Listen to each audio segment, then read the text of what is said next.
Assalamu alaikum everybody, and welcome to our talk here at Hast-o-Neest. I'm Rafia, your host for the evening, with Hina Khan as the co-host, and our guest today here is one of our students plus a very big artist as well, Mishel Farooqi. Hello Farooqi. Hello. All right, she's a graduate of the Ontario College of Art and Design. But after her graduation, she had this inherent need to learn some more technical instructions, which led her to the Academy of Realistic Art in Toronto. There she learned the 18th century classical drawing and painting techniques. And I think that is what satisfied her, and she carried on from there because her interest in painting and drawing has been with her since she was a child. She has also exhibited in Karachi at the Art Chalk, as well as 2 solo exhibitions in Lahore. She also participated in the Islamic Art Festival and exhibited her work in Islamabad. So we have a seasoned person here, and let me tell you how this talk is going to be structured for the evening so we know when to pose for the questions. To begin with, Hina and myself will be asking her a few questions, after which Mishel will be talking about her journey through her life as well as her life into Hast-o-Neest and how that brought her here today with us yet again.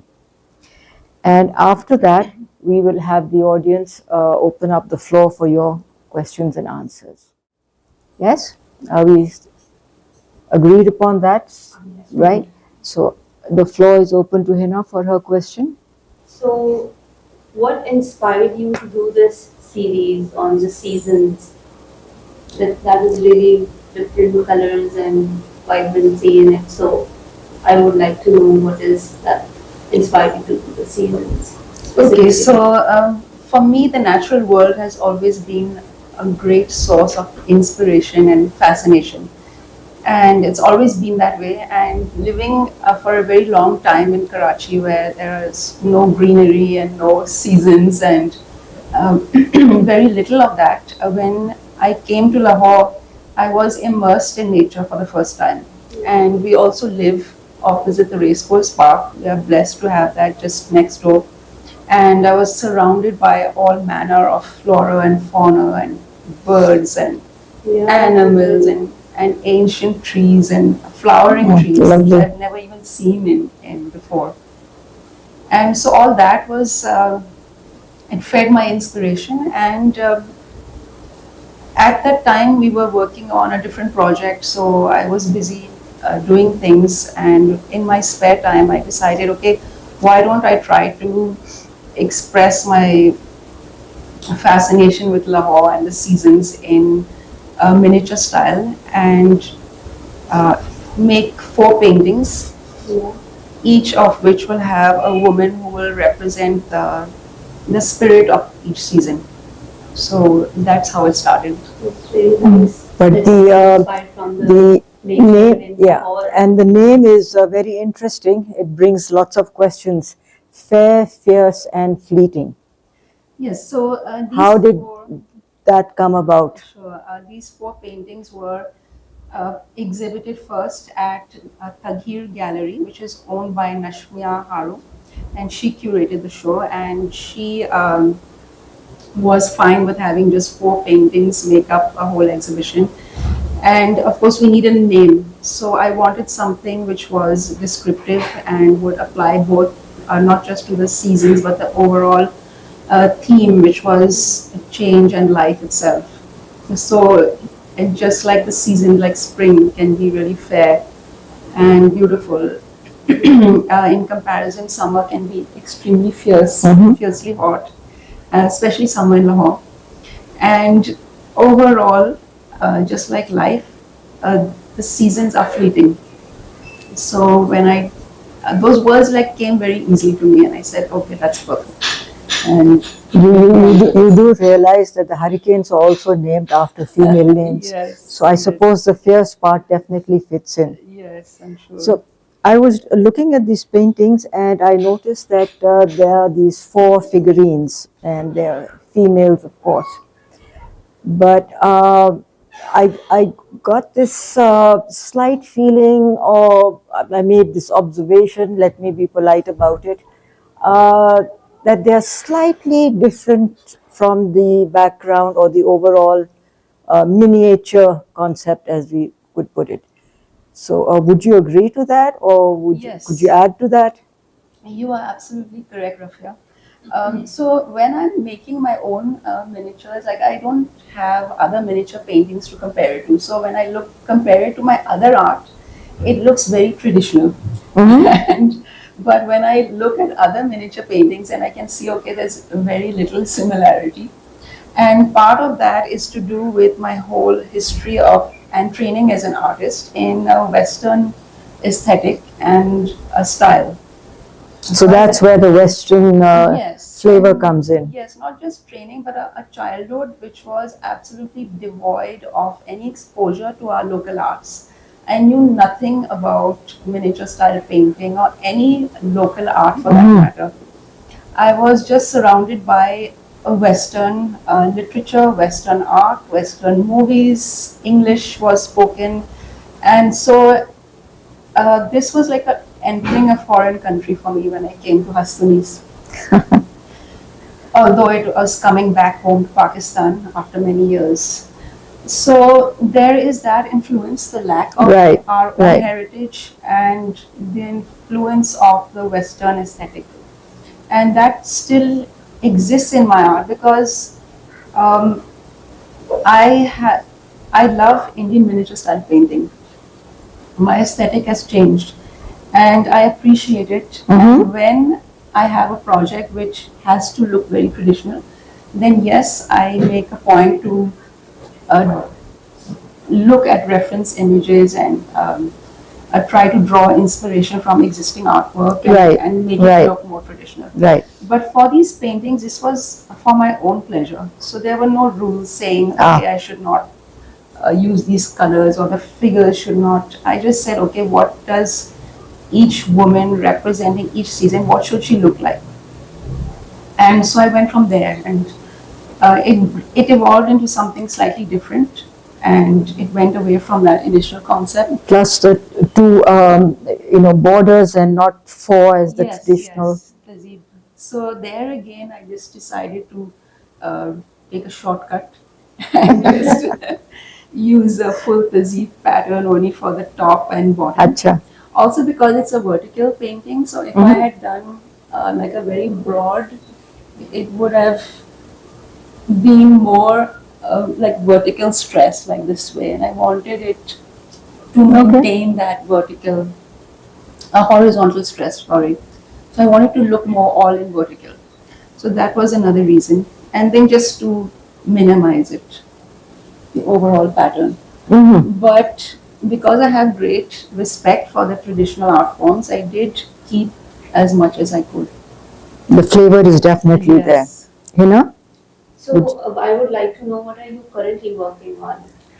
So I am working on a very big project in tandem with Musharraf. Like he's doing the written side of it. He's preparing. May I interrupt you? Musharraf is her husband. Yes. And he's also here. Farooqi. Um, and so we are working on something very big together, and it will be launched in the fall. So Inshallah. it will be revealed what it's all going to be about. Oh, so it's secret. Yes. And yes, it involves a lot of paintings done in the miniature style. We would be delighted to see those. And which painting do you like the most in these four? So my paintings are like my children. So although it's easy to say, okay, which painting appeals to me aesthetically, they each, I feel something for each of them because I know what I went through in the creation of each one. And they were all different in creating. So spring was a very... Sorry, there is this fly here. Fly that is disturbing. A special Yeah. effects to us. Yes, so the short answer, because I'm going to go into each painting and what it means to me again. Good. The short answer is that the aesthetic, aesthetically, I like spring the most. The composition, the minimalist. Which is this one here. Yes, it's very minimalist. It represents how I think of spring with the gul nishtar, and I like the Persian style of female figures. So I'm very happy with Yeah, the way this, that turned out. And yes, so I would say that's the simple answer. In which season do you relate yourself most to? Okay, so as a middle-aged In this woman, painting or? No, overall, in general, what does Michelle feel about the seasons? okay, so I'd say I'm in the autumn of my life because I'm no longer a young woman, but I think I still have many years left. Come, let's not have true Productive. confessions now. And what I've learned is that yes, we all have regrets, and it's best to heed your regret and learn from them. And so I've learned two things. One is to treasure the people in my life today, and the other is to live in the present and be grateful for every opportunity that comes my way. So Good. those two things. Good. I wonder how many of us feel that way, because that's a very positive way of sort of looking at life, looking at yourself, and it probably will reflect in your paintings and work as it does so over here because of the color and the life that you have shown. And that woman is you basically walking through all the seasons, the powerful woman. Tell me about your, you finally landed here in Hast-o-Neest at some point, yes? And you came here to learn geometry, tehzeeb and miniature. So would you like to share some of that experience and how it affected you and your life and your career change? Also, I understand that Musharraf was responsible for Hast-o-Neest in your life. Yes, Yes. so I prepared a whole slide presentation. But before I get into that, I just want to say that this is like coming full circle for me because I left Pakistan and I was in search of learning techniques. Like all those techniques were based on Western aesthetic and style and oil. Basically, I was obsessed with painting with oil and thought only if I learn that will I be an artist. So when I went to Canada, initially I did not find that, and then Musharraf was the one who discovered Academy of Realist Art. I was I was at that time at Ontario College of Art and Design. It's like a typical contemporary art college, and it did not teach any kind of technique, at least not what I wanted to learn. So it was a very frustrating experience on the whole, except for a handful of courses which were very useful, like drawing in perspective and illustration and things which had more technical skill which was taught. Mm-hmm. And I was still in search of something and I didn't know how to find it. And Musharraf found Academy of Realist Art, and that was like entering another world, like going back in time, let's say, to the age of the Renaissance in Italy, because it was a private institute and they ran it along the lines of an atelier. Anyway, that's going too much into detail. But then I studied there, and then when we came back to Pakistan, I did 2 landscape exhibitions because we had not been taught landscape over there. We were taught portraiture and still life. So I was obsessed with landscape, and I just decided to teach myself 2 mediums, soft pastel and oil pastel. I had 2 exhibitions, and then I was again at a loss because I said, okay, I've done that. Now what do I do? And there's not a lot of market for portraiture in Pakistan, and certainly not painting from models.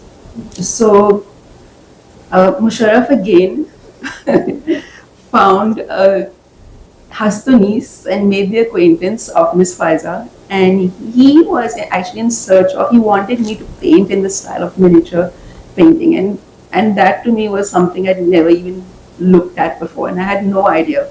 I remember seeing a picture of a painting of an elephant. It was very traditional, brown, and the finish was like silk, so smooth. And so you were not aware of miniature until you came to Hast-o-Neest. Yes. And I said, how do they paint like this? Like, I know it's done with watercolor, but for me, I could not use watercolor like that. I had no idea how it was done. So I told him that's not possible. And so he came. He came to Hast-o-Neest and he asked Miss Faiza to do. So I made 2 drawings for the front and back cover of his Merman book, and he asked her to paint them, and she very kindly assented and did the painting. And that's how it all got started. And then he said, okay, why don't you go to Hast-o-Neest and meet them and see what the program is like, and you might want to join. And so I did. I see. And so that is like coming full circle. I started my life here. I went away, learned other things, Western classical techniques, and I had to come back to Pakistan to learn Eastern classical techniques. So that was a major shift, I would say. Yes, it was a big shift, and my whole aesthetic changed in the process of being a Hast-o-Neest. So all that I'm going to talk about in more detail in my presentation. Yes, I think that would be very interesting. She's prepared a slideshow in which she's going to share with us her journey all the way to current time, right? Yes, as an Good. artist. As an artist. Good. So shall we begin then? I'll switch off the lights. So as I said, when we left Pakistan, I initially got admission in a typical art college, Ontario College of Art and Design, but I was not being taught things I wanted to learn, which was how to correctly measure, draw from life and get accurate proportions, and also how to correctly use oil paints and different media. And none of that was being taught. So then Musharraf discovered Academy of Realist Art, as mentioned, and I joined the program, and it was constructed in a very regimented and rigid fashion. So we did the basics, just learning how to draw using a knitting needle to get correct proportions. We started with what they call a cartoon, which is basically a very rough sketch. It's all just straight lines, and you're basically just getting your correct proportions.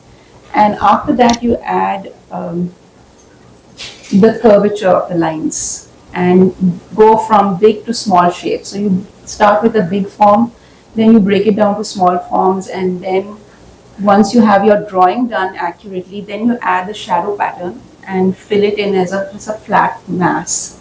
And at that time, you can choose, once you have your finished pattern, your drawing, you can choose to transfer it in onto art paper and do a fully rendered drawing like I have here.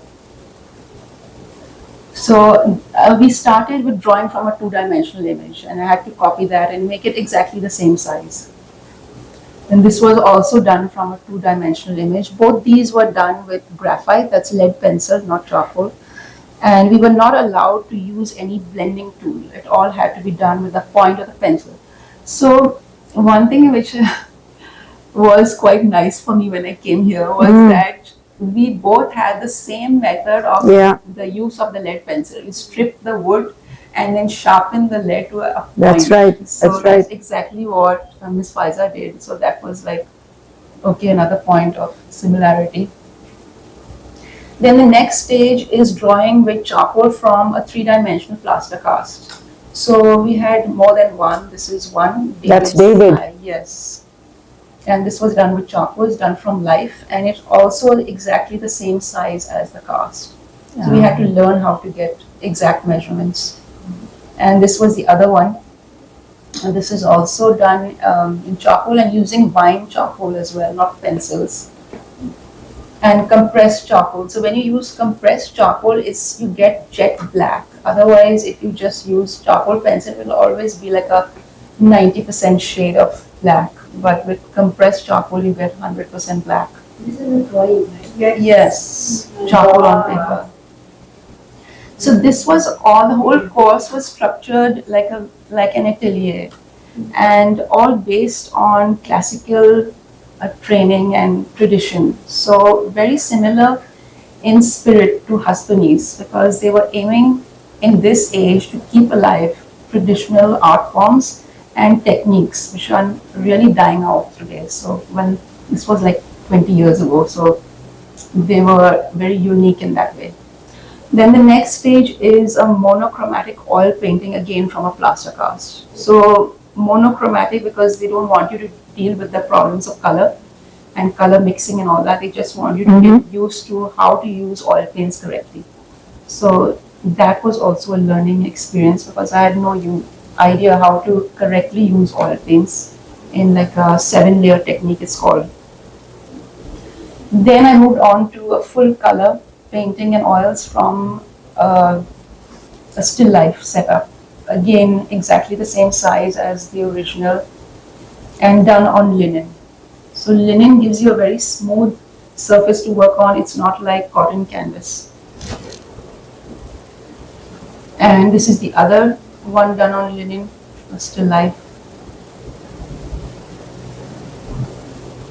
And then they had a portrait painting workshop. I think it was like a few weeks. So I signed up for that at the same place and I painted this portrait of the model from life. Okay, then I returned to Pakistan. We returned to Pakistan. And we were living in Karachi. So at that time I wanted to use my skills, which I had just learned. And we went to Art Chalk and they were going to have a group exhibition in portraiture. So she asked me to take part in that. So I was able to make only 4 pieces to display because they were very large. This was, I think, maybe 4 feet high. Wow, that's large. Yes. So using the same techniques I had just learned, charcoal on paper. Then these were also very big. It's a bit distorted here. I don't know why. It's like compressing the image and making it narrow. So it doesn't look very good. But this is a portrait of my niece done in oils. Acha. That's very big, I think 4 or 5 feet tall. And this was also a friend, Uruj, who came and sat for me for a number of sittings. She would sit for 20 minutes and I conducted it exactly as I had learned, to make the model sit still for 20 minutes, then give them a break, then another 20 minutes. And then just the final one of her face, I took several photographs and I worked on that to finish it. Okay. Then these were personal projects, just family members. This is Musharraf's niece, Vida. I made her portrait from a photograph. This is his nephew, who's now grown up and is in university. So he was about 3 years old, oil on canvas. This is a friend. It was done on with pastel on paper. And then this was just a charcoal still life for my own arrangement in black and white. This is a conceptual drawing. As there's a body of, or rather a technique called trompe-l'oeil, which is fool the eye. So it doesn't really work in black and white because you have color in real life, but I still try to make it look like I was drawing actual 3-dimensional paper and Musharraf's hand is tearing through it. So that was fun. And this is of course a pastel portrait of Musharraf when we were living in Karachi, so some years ago. Okay, so then back to Lahore. When we moved to Lahore, that was around 2013. Right. So first I wanted to teach drawing. So because I love drawing, and what I saw from my work at ARA is that people were coming from all walks of life and there wasn't anyone who could not be taught the skills. And it wasn't all based on talent, which was what people had been telling me my whole life. Okay, if you have talent, you can draw. If you can't, too bad for you. And it was not like that. And not just every walk of life, but all ages, not just young children out of school. These were people who had lived their whole life, had a whole other profession, like musicians and doctors, and from everything you can imagine, with white-haired people. And they would all they would go through the program, and at the end you would not be able to tell one person's work apart from somebody else's. They all had the same perfect finish, the same level of excellence. Lovely. Yeah, so I knew that at least drawing was something that could be taught. So I taught them using the same technique with the knitting needle. And this is I think it was a 2 or 3 month course at Faizgarh, and this was my best student, Soumya. She now has her own gallery Wow. called, what's it called? 𝐴𝑟𝑡𝑖𝑠𝑡. And this was her starting drawing on the left from a live model, and I made everyone do this starting exercise so that they could track their process. And then at the end of the course, that's her, how much she had improved. It was This is 2 within a months. couple of months. Yeah, so a big. Yeah. Credit goes to you. Okay, then I had a soft pastel exhibition at Alhambra in 2016. This is what I call the frog canal because it's full of frogs, and this belongs to someone now. This was a small one, I think just 5 inches high, evening crows, and it was also bought. This is 𝐀𝐫𝐭 𝐓𝐚𝐥𝐤 again. This is the path on the side, very close to as you enter the park. There's a double track. I think the frog thing was also the racecourse park. Yeah, Am I these are right? all Yeah. from Racecourse Park. This is my personal favorite. I've never even displayed it because as soon as I made it, my sister said, I want this one, keep it from me. So I didn't even exhibit it. It was kept in storage all this time, and now she's saying, okay, if you want to keep it, you can. So now I'm going to frame it. And in a book, yeah, I'm sure I could eventually. Just life happens, just get busy doing too many things. True. True. This is lovely. also my personal favorite. I refuse to sell Lovely. it to anyone. I think It's because lovely. of the colors, it just Yeah, suits it's my lovely. aesthetic. So I love this. This was, I think, one of the very first ones to be sold to a good friend of ours. And this is another one that I kept for many years, but just a few days ago, I finally was able to part with it. So I sold it to somebody who appreciated it as much. This is soft pastel. So these now are taken from Hyde Park in Canada. This is an actual picture that I took of the park there. It had like a very wild area. This is also from there. And this is, they had an amazing Japanese garden with many tiers and bridges and waterfalls, mini waterfalls coming down different levels. So this is one pool. It's lovely. The water that you've Rocks. done down there is lovely. Sorry, what? The size is like this big, maybe 18 inches wide by whatever. This is really nice. Exceptional water. It weighs towards miniature. Sorry, All what? of these pastel paintings, they weigh toward the miniature. This is your path towards miniature. Well, this was before Since they I are knew small. anything about miniature. Since they are small. These are not that small. They are like this big. So they're not Miniature, very by the way, does not mean that they should be small. small. Yeah, it means a scale. It's there's a different definition. Yes. This Yes. is lovely with the water, and Thanks. it's really lovely. So then I had another exhibition the following year, which was all oil pastel. But this was my personal favorite. It was bought by a good friend of ours, and it is again 𝐀𝐫𝐭 𝐓𝐚𝐥𝐤. This is, I've kept People by Moonlight Lovely. on oil. Okay, so I had also done 2 drawings which are pen and ink on tinted paper. This was bought right away as soon as the exhibition opened. And this one I still have. This was totally pointillist because I've never done a pointillist drawing. Literally the whole thing is done with dots. There are no lines. And so that was an experience. Okay, then I came to Hast-o-Neest when I was at a loss and I'd done my fill of landscape. Okay. And this was my 𝐀𝐫𝐭 𝐓𝐚𝐥𝐤. So as you can see, I didn't know how to flatten the animal and make it look like a traditional looking leopard. And I just went all out and rendered everything. So all the fur and strands of hair in order to my heart's content. So Right. Ms. Faiza was very patient with me and did not lay down any hard and fast rules. And so I even took some liberties with, I think I added some yellow ochre to the jawline and so it looks too rich for tea wash. But otherwise, It's 𝐀𝐫𝐭. Was this your first 𝐀𝐫𝐭 𝐓𝐚?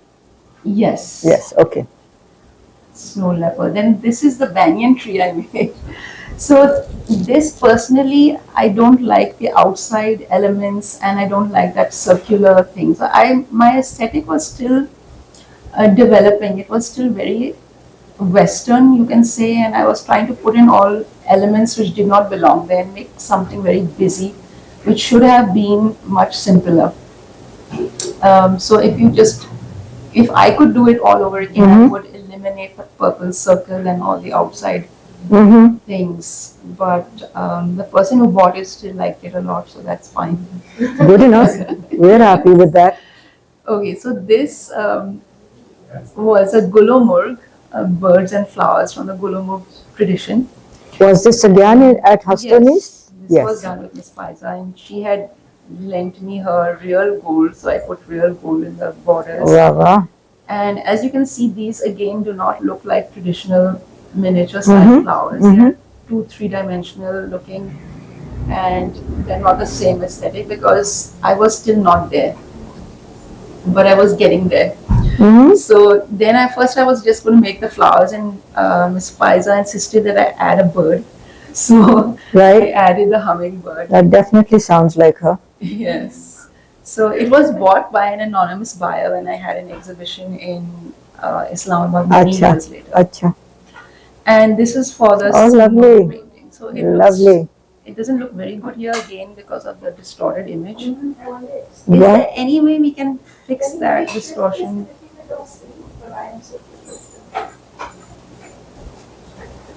No, the width of the No, image. it should be a little broader. Not here. It is the projector which has to be fixed.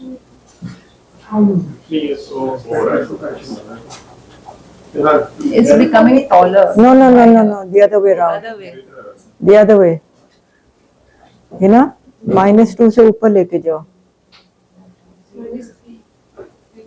No, it's becoming taller, not wider. Much better. You should have go for that actually. Good. More. -10 could be understanding. But it is like, No, it's still. Top now is shrinking. because of the legs not being adjusted.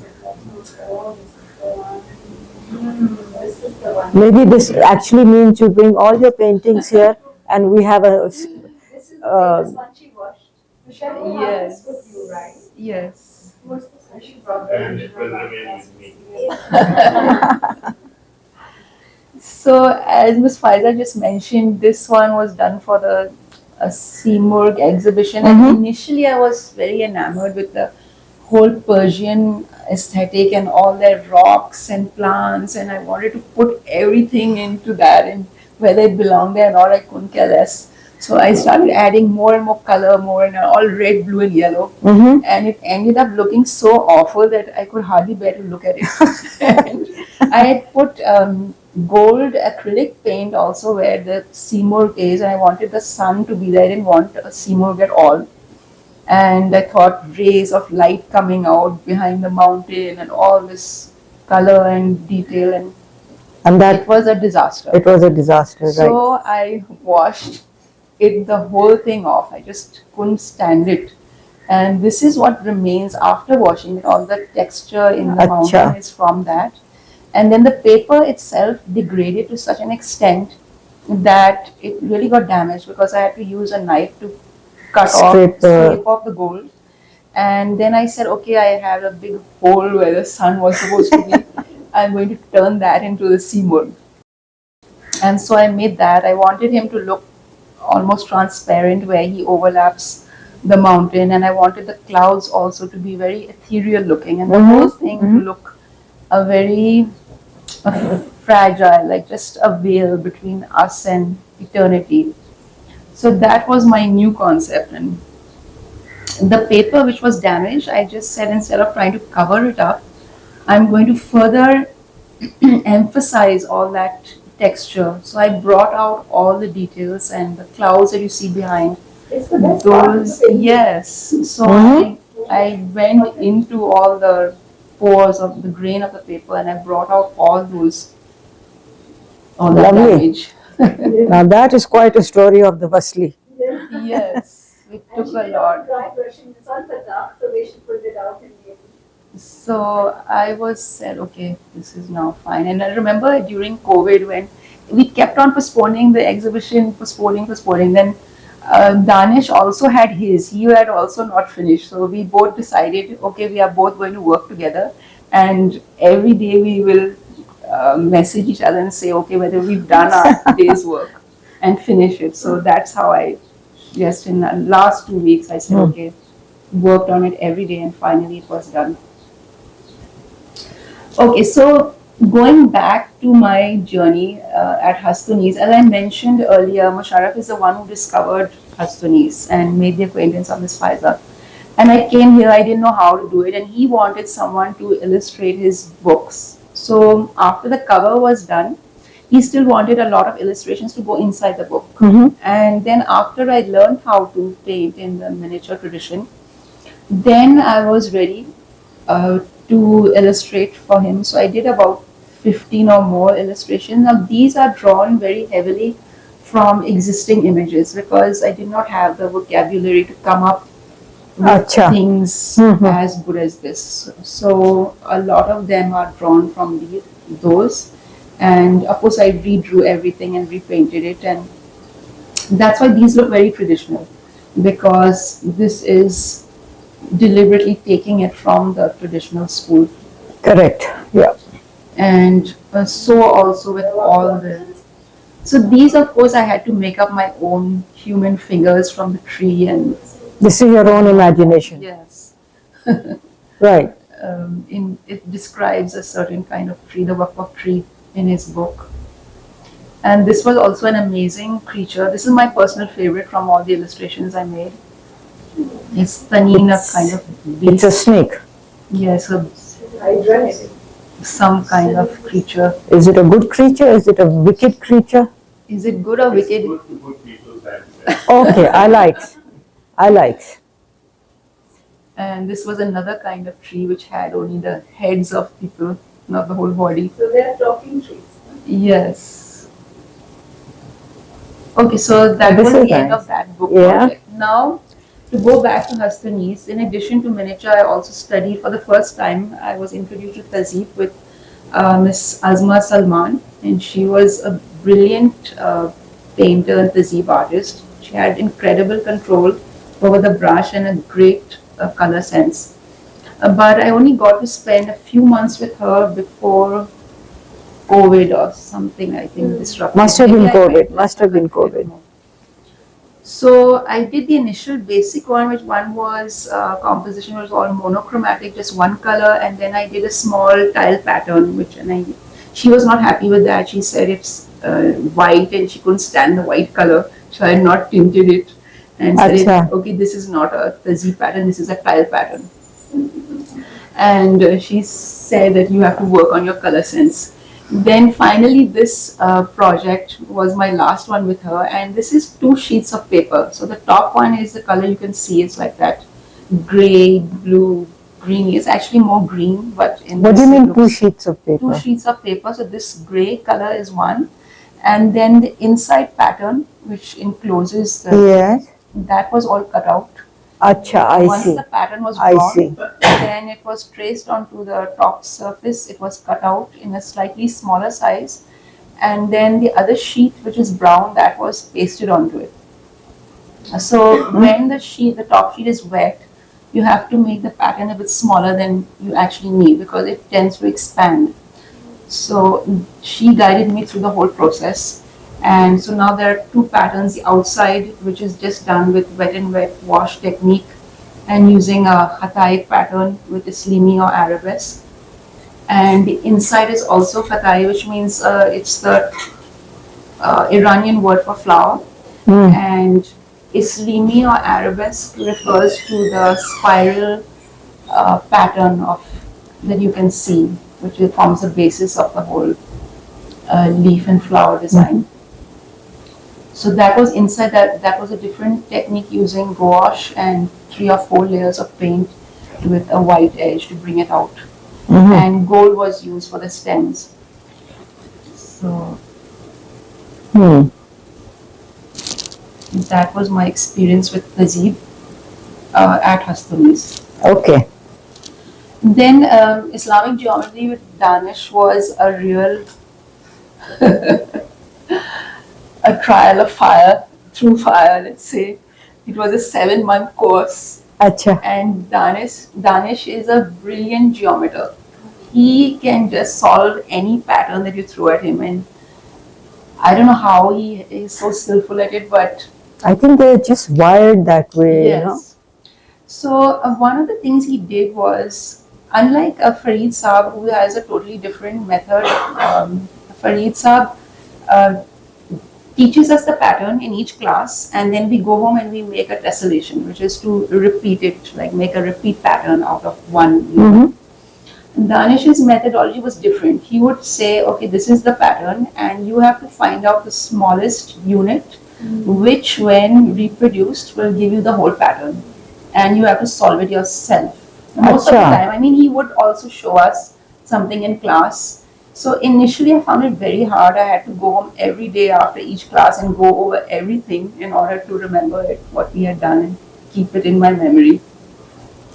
And then he went off on holiday for 1 month, and he said that, so there were 3 of us left out of a class that started with 7, only 3 survived. And he said that while I'm away, you have to, so he gave us a very, very complex pattern. It was 2 patterns, one overlaid on another. And he said, either you all work on this and solve it, or you can do 25 patterns of your own choice. Oh, so I'm glad I wasn't his teacher. Yes, he was a hard taskmaster, but he was very inspiring.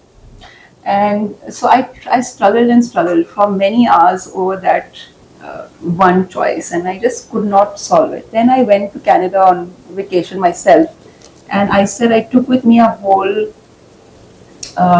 PDF worth of patterns that Musharraf had found.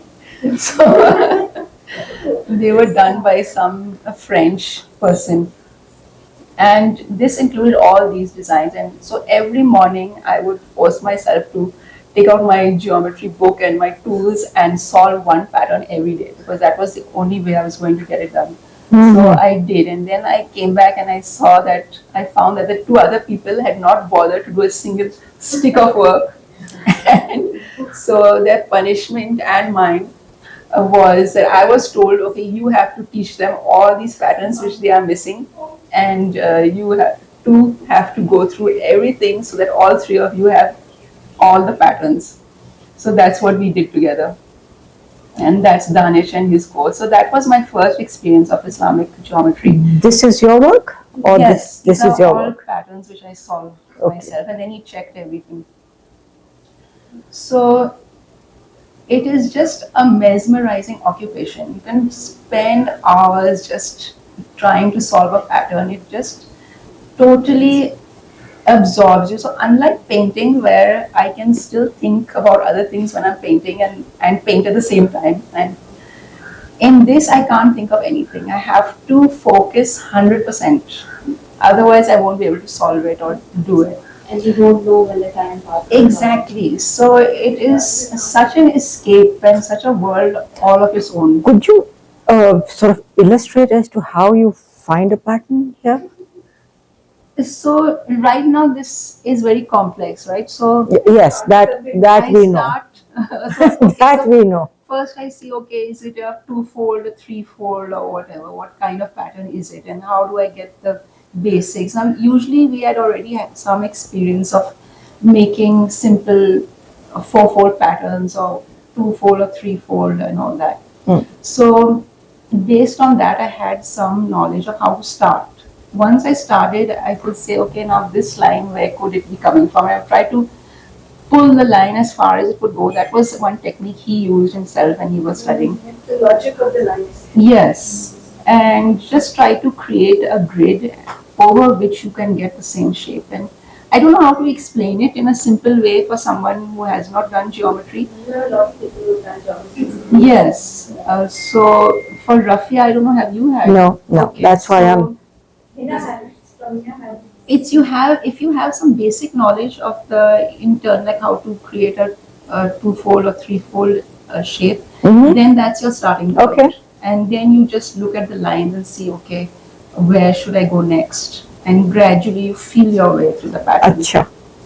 And it comes with practice. So the more you do it, the easier it becomes. And conversely, the moment you give it up, you start forgetting everything. So you have to keep in practice. So that's what I learned. Yeah.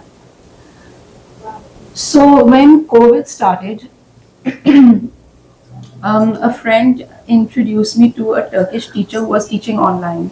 And she had a 4-hour course every Sunday, so 4 classes a month. Her technique was not through Zoom, but through WhatsApp. So she had already created all these clips, short clips of her hand, illustrating different techniques, the basic shapes of the leaf, the hatai, the Islimi patterns, and how to do it. And she would send us the clips, we would reproduce it, post our images on WhatsApp, and then she would mark it up and message us and say, okay, you're on the right track, or redo this and whatever. So you would think it would be very inefficient, but she is such an amazing teacher that she has mastered the art of long distance teaching like that, literally just through WhatsApp.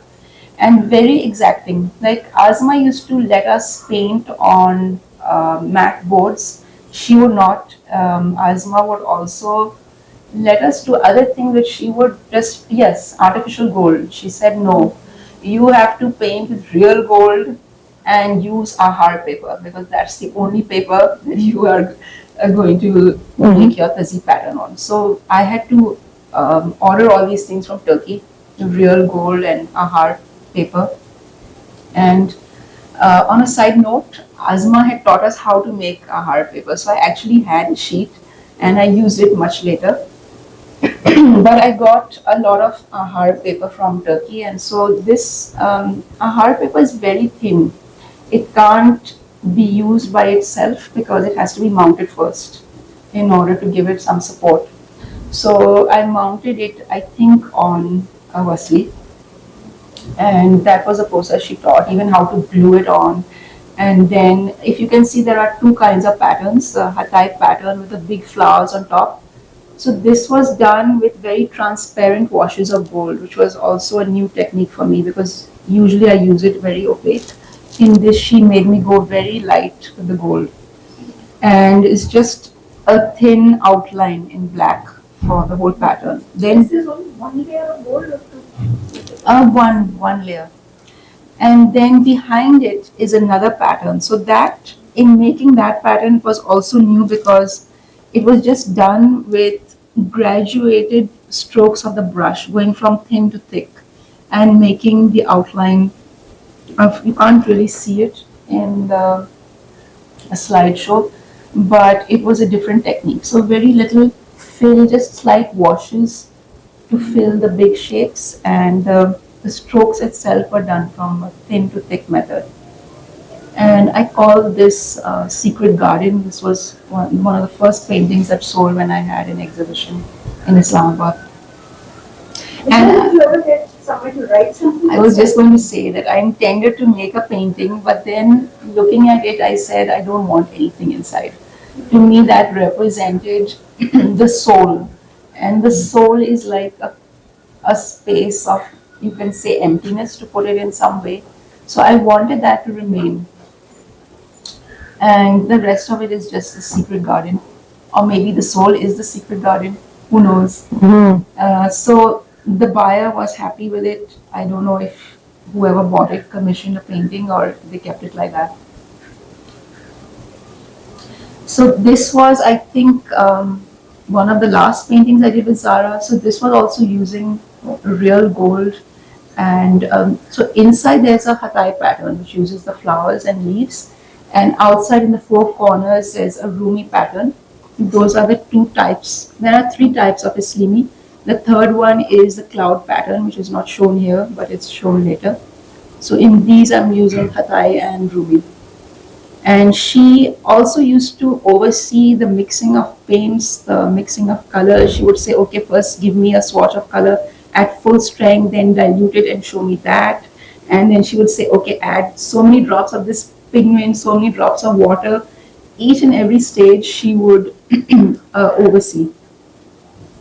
And she forced also, we had to make our own patterns. Once we knew how to make the shapes, we were never allowed or encouraged to copy. We always had to create our own patterns for Tazib.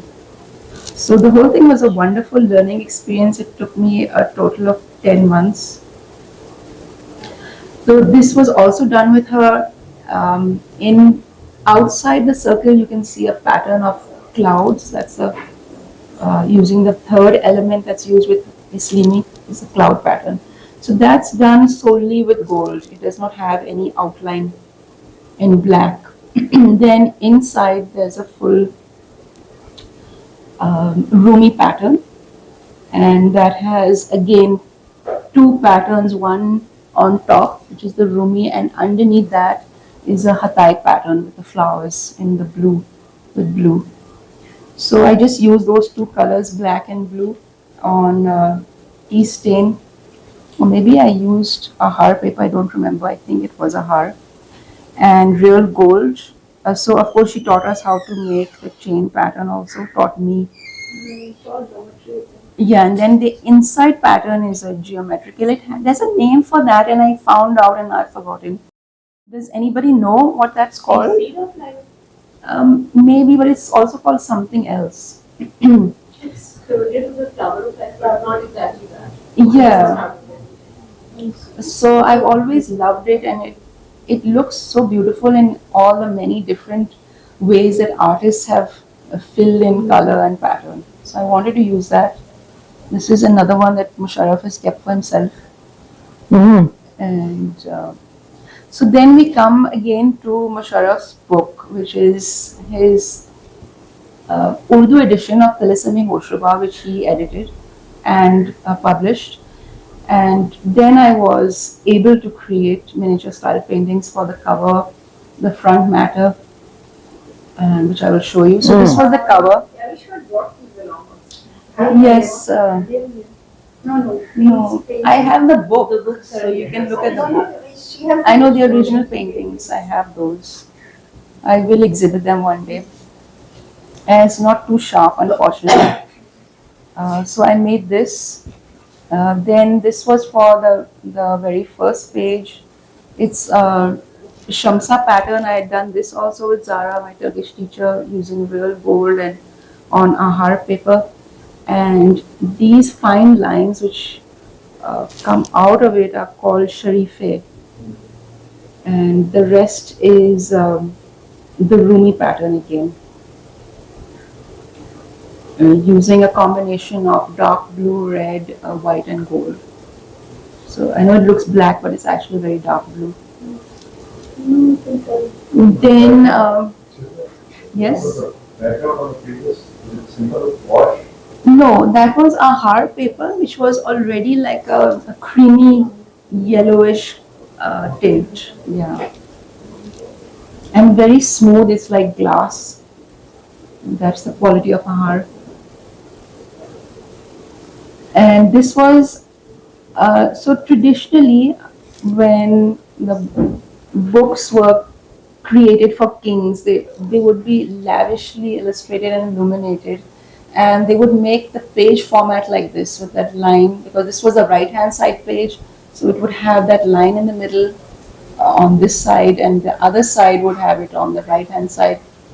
And the hashiyas would be heavily illuminated with tazib and gold and all kinds of ornamentation. So I try to keep to the same tradition and aesthetic. And Zara supervised the making of this image as well in the traditional manner. And then the paintings, of course, were just my own conception of the characters.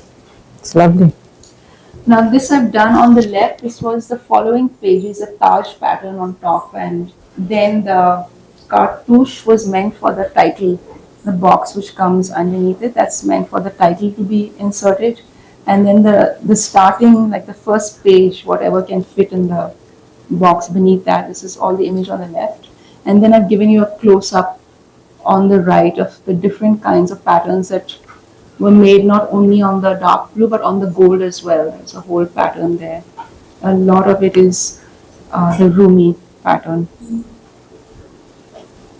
Mm-hmm. And then there was the exhibition I mentioned in Islamabad at 8B2, which is owned by Fatima Hamid, and that was in March of 2023. So a lot of work that I had made at Hast-o-Neest, I exhibited there, and then some new pieces like this one.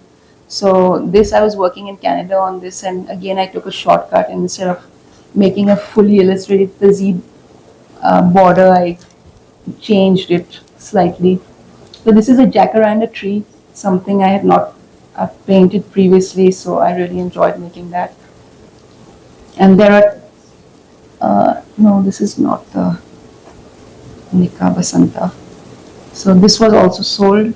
Then this was what I called a soul tree, and I used the shape of a paisley shape full of Hatay patterns. And I call it a soul tree because I sort of conceptualized our souls being like a tree where angels can come to roost. So that was my concept, and the person, he asked me why I called it soul tree, and I think he liked the idea so much that that's why he bought it. So this was at the same exhibition. Interesting. Then this again, I was trying to keep it to the tradition of 𝐀𝐫𝐭 and having a flower and bird, but very minimalist. And I used a Rumi shape as instead of a vase. And in this you can't tell, but I actually engraved the gold border with the kind of lines I would have created if I had created a chain border in black.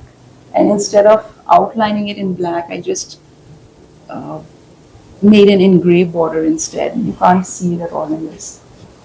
This was another one which I'm going to rework and use it again, but it was on display in the same exhibition.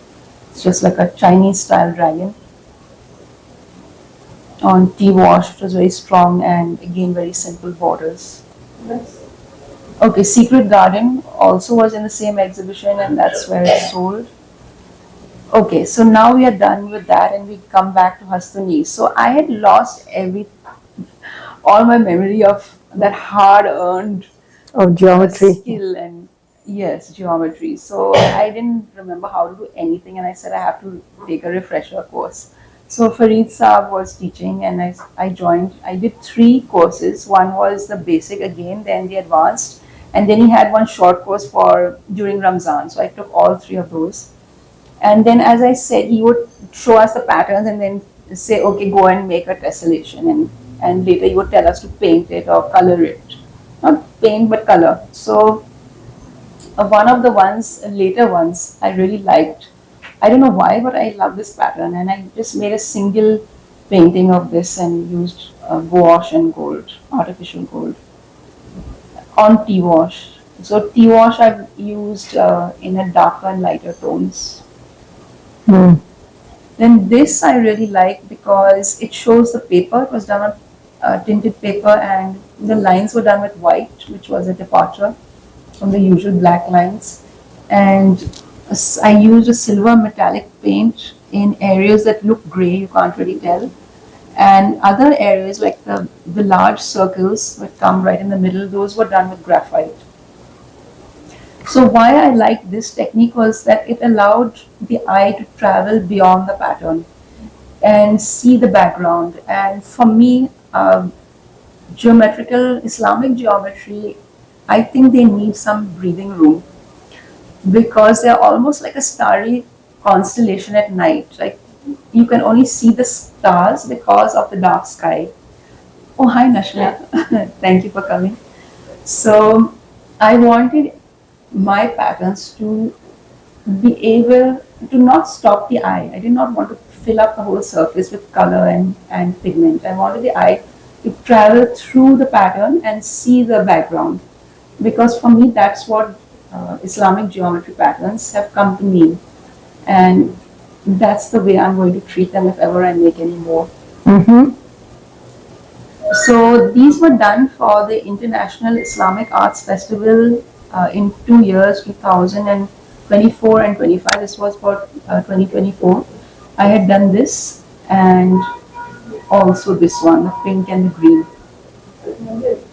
And they were exhibited along with other class fellows' work when we were all studying with Teresa. And this is hanging up here in that room.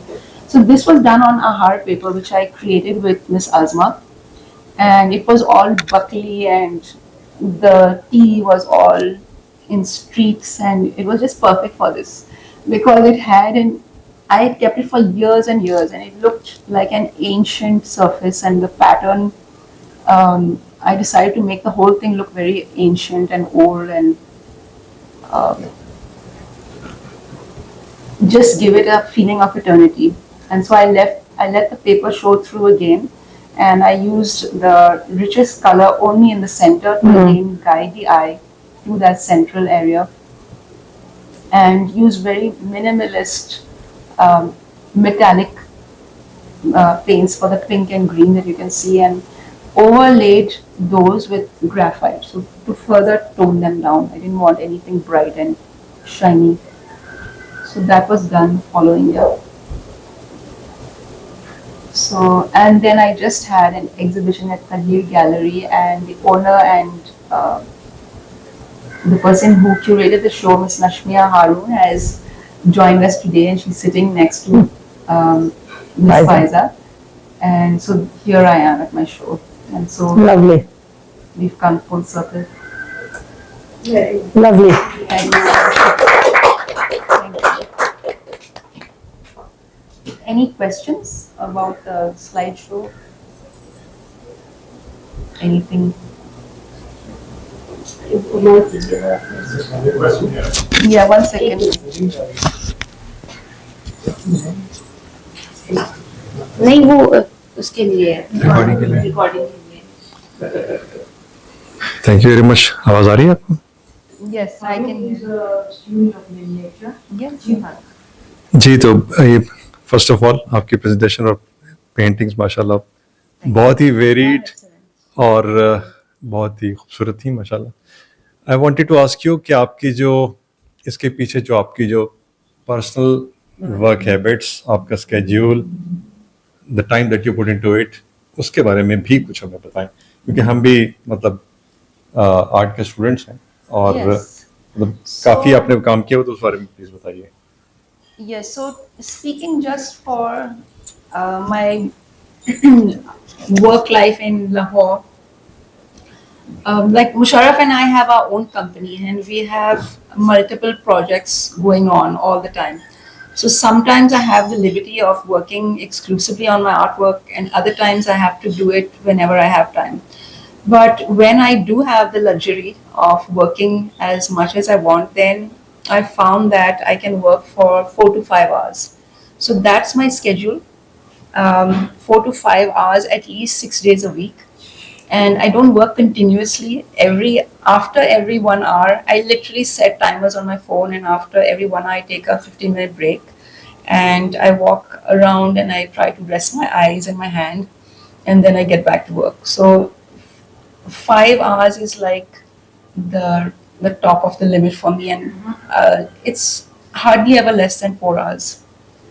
Especially if you achieve targeted amount of work. Yes, and I listen to podcasts, listen to music, and just paint away, and as happy as a clam. That's nice. Yeah, listening to something keeps you sitting longer. Yes. Sometimes I just like very simple instrumental music, and other times I want something to occupy my mind.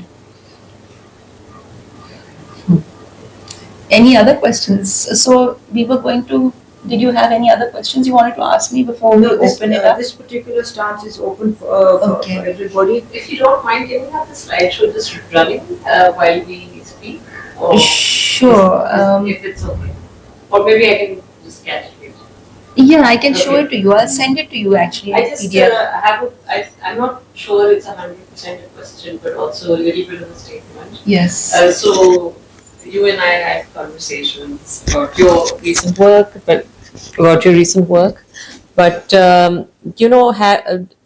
somebody not knowing that much about Islamic art and the procedures and the techniques and the craftsmanship around it. But I just note, because I'm sorry I was a bit late, the last few things you were talking more about, I'm talking as a practitioner, I'm talking as a visual artist, as a painter. So, I realized the medium of the paper, the washes, the handling of it, how much to show and how much not to show. It's a very interesting observation for me right now that uh, it's kind of like a misconception that within Islamic architecture or geometry there isn't enough freedom, or you have to follow certain things and rules. Obviously, you have to follow certain things and rules. Please correct me if I'm wrong, but there is a certain kind of freedom which I keep seeing in your work. As far as Islamic geometry is concerned. Yeah, you don't have one style of working. I know Let's go that. back to Yeah. that. So especially the last few works, on paper, that you're considering the paper to be something very important, Yes. and you are very mindful of what to show, what to not show. Yes. So, So that was not always the case. That is just like a personal, you can say a personal conclusion I have reached just for myself. Because I've seen amazingly beautiful geometrical patterns which are fully colored and they just look incredible. But whenever I try to achieve that effect, I'm not happy with it, and it just looks like this to me looks too filled up, and it looks like it can't breathe. So this is the same thing. I get the effect of a suffocation. And now that has developed, this whole idea has become crystallized. It was not always that way. I always kept trying to fill up the whole thing and say, okay, what are the colors I should use? Like, color harmony is a very big thing for Islamic geometry. And even the traditional school of Islamic geometry, it's not just a pattern, it always is married with vegetal designs. So those give it a softness, and the arabesques come in again and all the beautiful flowers. So that looks exquisite. But just for myself, I like this effect of showing the paper, and I feel like it's a starry night or a constellation, and I have to see beyond the pattern, because it seems to be a language that is telling you, okay, there's something beyond. And Farid Sahab has a very strong spiritual side. He's the one who I studied with last. And he also believes that Islamic geometry is almost like a spiritual practice, or it can become one. So I agree with him that it has a spiritual element, and it can move your mind to think about things which are beyond the obvious. So to go beyond the obvious, I don't want to stop the eye on the surface of the paper, but I want it to keep moving. So that's just a personal development.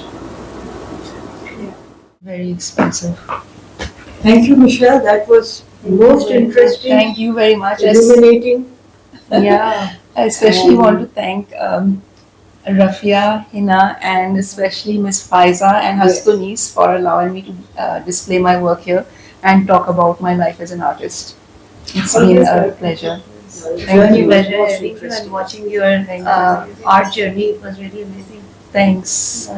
Every person that you see here is a journey. Yes. And, Feel inspired. Yeah. And Great. such presentations in Hast-o-Neest continue to inspire these young students. And hopefully they will also